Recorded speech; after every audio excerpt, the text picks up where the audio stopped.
Assalamualaikum warahmatullahi wabarakatuh.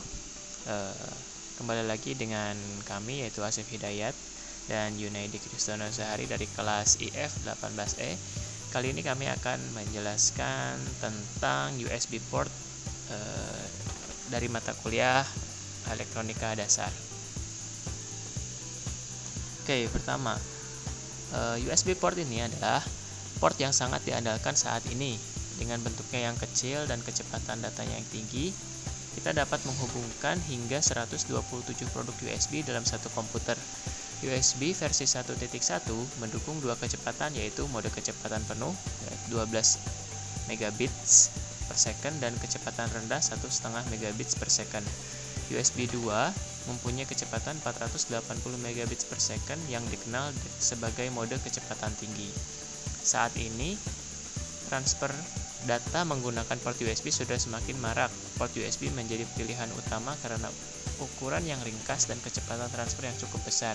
Sebagai perbandingan, bus PCI saat ini mendukung transfer data hingga 132 Mbps, di mana AGP pada 66 MHz mendukung hingga 533 Mbps.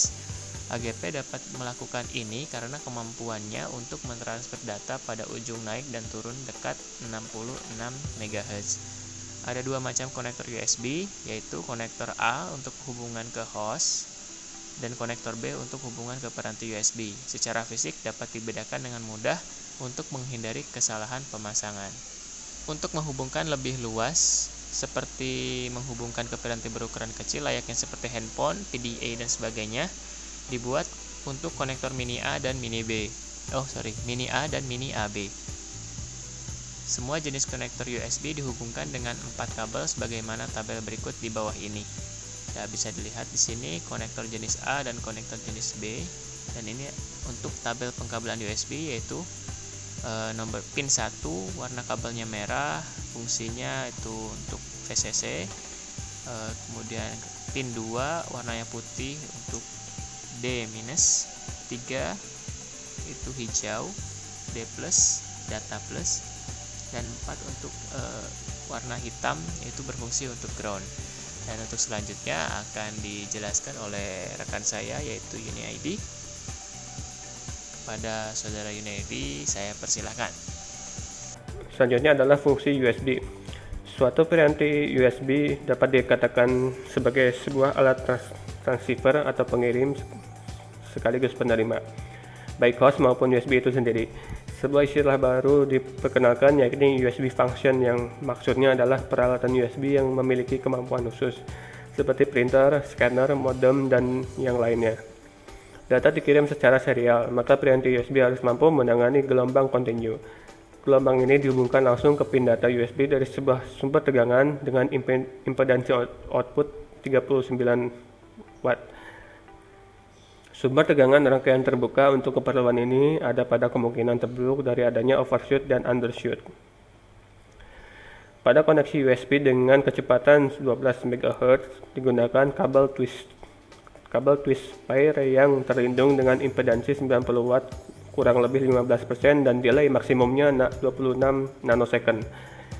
Sedang impedansi pada drivernya harus antara 25 watt hingga 44 watt.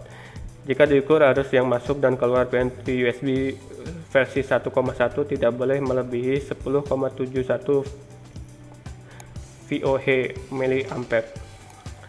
Tegangan logika yang dimasukkan ke data plus dan data minus tidak boleh melebihi 0,3 VOH untuk logika rendah dan juga harus turun sebesar 0,7 VOH untuk logika tinggi.